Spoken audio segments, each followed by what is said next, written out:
you're going to do a series and yeah, this is a very safe for you. Uh, what have you learned from those two series? Wow, you look at this. Um, yeah, listen, I think not winning test matches is a concern. Um, we need to work out ways that we can get ourselves 20 wickets. So that's certainly a work in progress. But I was really impressed with some of the young batters that are new to the test team that have shown their mettle in test match cricket, particularly Sunil Danusha, who's just in his fifth test, and Surya Bandara for this test, who was basically on debut. It was nice to see them take their opportunity under pressure and make a performance. So that's a real positive. I think for us today was all about making sure that we fought as hard as we could to save a test match, and led by Sunil with big partnership of 100 with Kesh, faced 150 balls. And then Lahiru Kumara came in, faced another 90 balls today. After his 58 balls he faced in the first innings, just showed some real character and some ironwood behaviour, which is something that has become quite special to us in this team. So, yeah, I was particularly pleased with our efforts today. Well, so, you started deeply into the skill. So, yes. Um, well, our discussion, we obviously sits down overnight, and we just said that what we must do is make sure that we fight for every wicket and don't give our wicket away. That was the discussion. That's something that we've been speaking about. That our number 8, 9, 10, and 11 take pride in their batting, and that they can save us again. It wasn't about Lahiru Kumara saying, well, I'm a number 10 batter, so I'm just going to get out. He stuck in and saved the game for us. When he went into bat, we only had 150 run lead. So, sorry, less than, he was about 100 run lead. So we were actually still under pressure to lose the captain. So, I was particularly impressed with Kishore Nawantha. He's come in as a new player as well as in his second test. We put him at 8, and he batted like a champion. So he showed that he's not only a high potential star, but he can bat as well. Thanks. Kerry, you spoke about some of the young batters in the side. Is there a sense of disappointment with the options taken by some of the senior batters? Options. Everyone plays a certain way, play their style, and we encourage that. Obviously in every test match you learn about how the mistakes you make and you learn how you want to do it differently. But we don't discourage options. We don't discourage people wanting to play a certain way. I love the way some of the guys play cricket here. And it's all very well saying, oh, well, you top edge the hook, and you got up and said, well, you mustn't play that shot, or you top edge a sweep, and you mustn't play that shot, but they get a huge amount of runs. In my test career, if someone said to me that I couldn't cut the ball because I nicked off every now and again, I would never have scored any runs. So I certainly do encourage their shot making and playing to their skills and what they can do.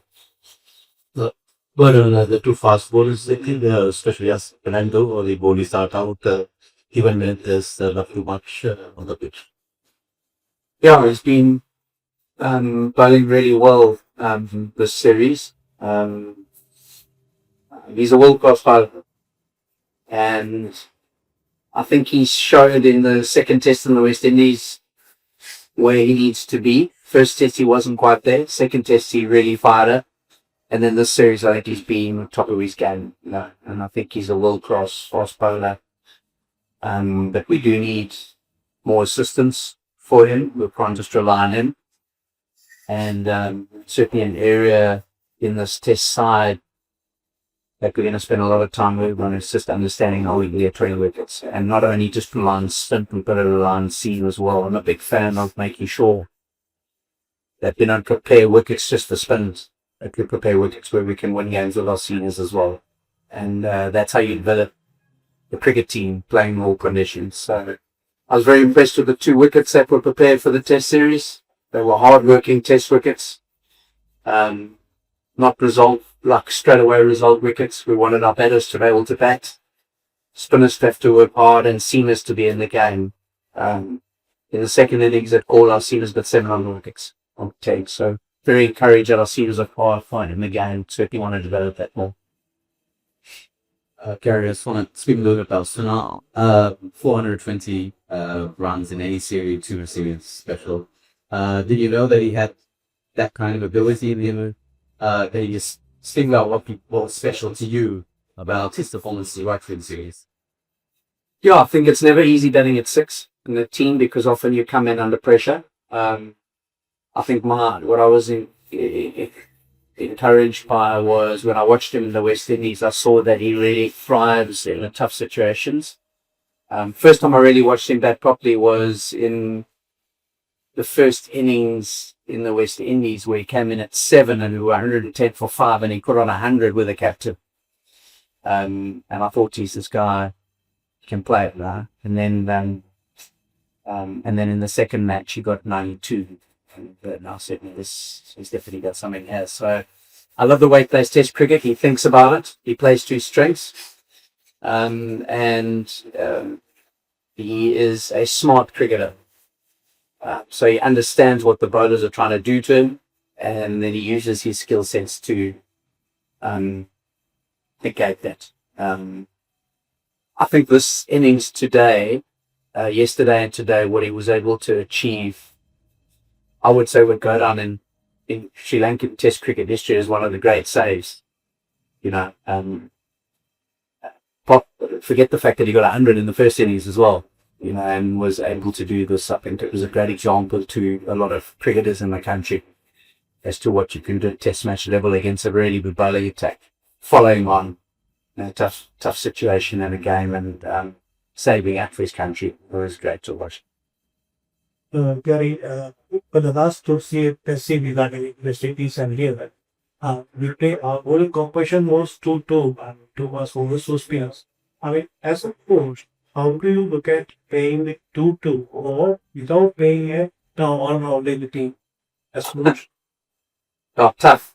It's nice to have an all-rounder. But it's all about the balance of the team. Your all-rounder, if you're going to pick a third seamer or a third spinner, that person's probably got to bat at 7. And then you've got to have all bat at 6. And then you've got to have your keeper as well. Your keeper's also got to bat in the top order of ball at 7, which we had Dick Villa batting at 7. Did a great job for us in this Test series. A fantastic keeper. I would say best in the country, to be honest with you. And so certainly kept really well through the series. But if you want all-rounders, they've got to bat in the top 6 or 7. So your number 7 batting position in Test cricket has got to be someone that can score hundreds. So if you don't have that, then you're going to have to, go either with a shorter bowling attack or the shorter batting lineup. And I'm a fan of 7 batters who can get big scores. But it would be ideal. Now, I think of Ben Stokes batting at 5 and 6 for England and quality all-rounder. I think of Jock Callis batting at 4 for South Africa, quality all-rounder, but they're frontline batters. So I think if we can find that and we have someone that can do a job with the ball as well, it will really help the balance of the team. Gary, how you assess the Indian current batting order in this particular series, and because you have coached the Indian top batting lineup in past, and in nearest future they are playing against New Zealand in their home soil. So how you are rating them? Yeah, listen, I think I was impressed with a few of their batters. At least Dev Patel has taken his chance. I think he he played great test match cricket. It's the danger with players who play across all the formats is that they bring a white ball version of cricket to the red ball game.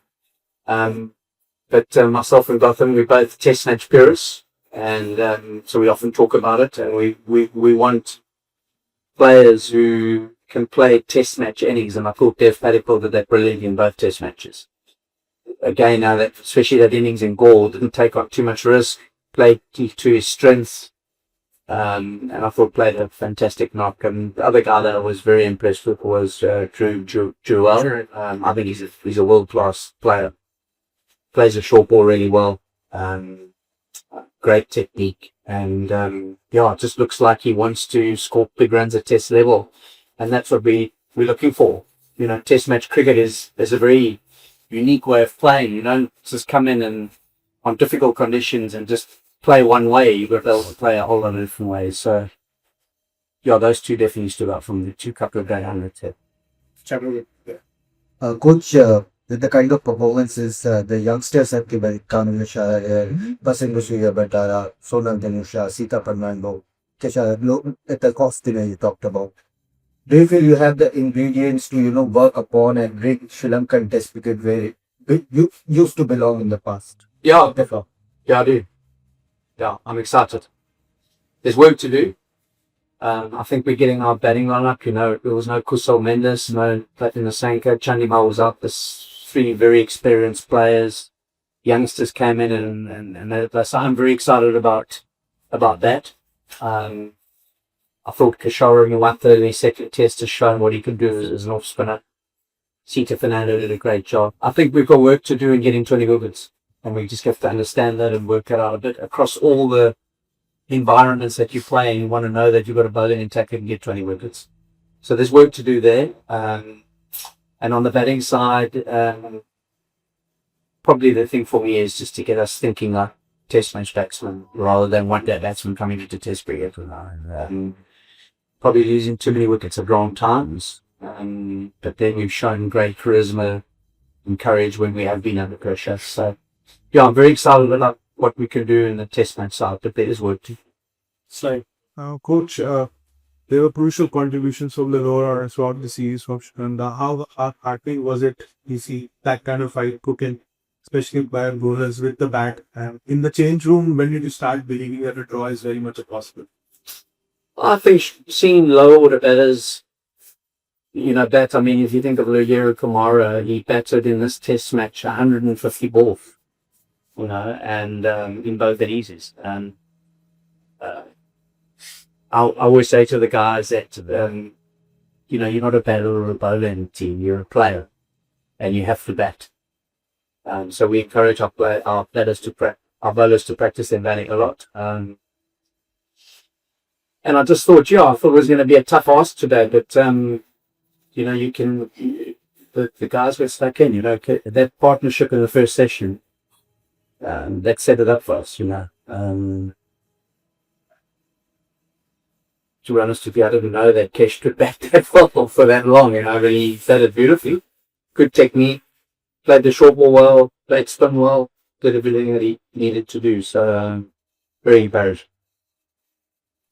Coach, a hard-fought series, of course. The matches lasted for 10 days, both test matches.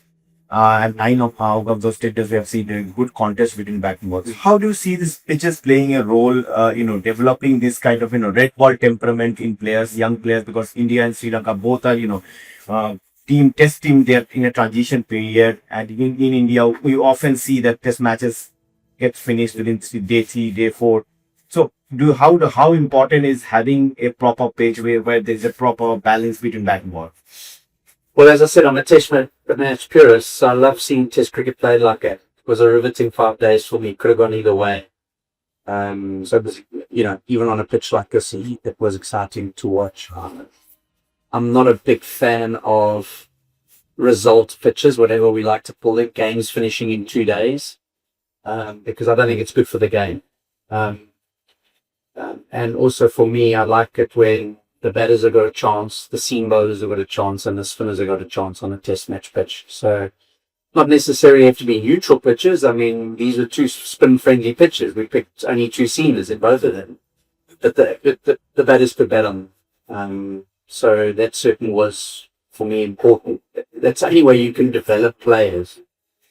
You know, if a young batter is on debut and he plays on a wicket that's almost impossible to bat on, and then gets a couple of low scores, and then he's out for team, how's he ever going to develop his skills? And how's a spinner going to develop his skills when all he's ever bowled on a wickets that are just ragging massively, and he's just getting wickets for nothing? He doesn't know how to bowl when it doesn't turn. So I think developing players, you need good pitches, and I think they produced two bad pitches there. Gary, was similar kind of question. You mentioned Devdutt Baritan, Jurel, and here we have Sonal and Tosindo, like Nuwanta as well, who showed test match temperament. What if I may say a team bringing generation kids showing test match temperament, batting time, staying the situation. Is it how refreshing is it to see these kind of batters come up when we are worried about testing a future? Yeah, I think it's great for Sri Lankan cricket, you know. I've always maintained, and I mean, India have been through this as well, is you lose some key players who are generally your stalls in your test team, and young players are taking their places and doing well. That's very healthy for the game. Surya Bandara was with us in the West Indies, never got a game, but he's got a first-class average of 54, you know, so he must be given a chance. A lot of people say, well, he's not up to standard at Test match. Well, how are you going to know unless you give him a chance to play? So he served his time. He's got 14 first-class hundreds. So it was really good to see him perform and take a chance. It's always good that young players do well because it puts pressure on the senior players, and then you've got a really healthy competitive system in your country. So I'm encouraged that a couple of young guys have stepped up to the plate. Thank you very much for that, Ben.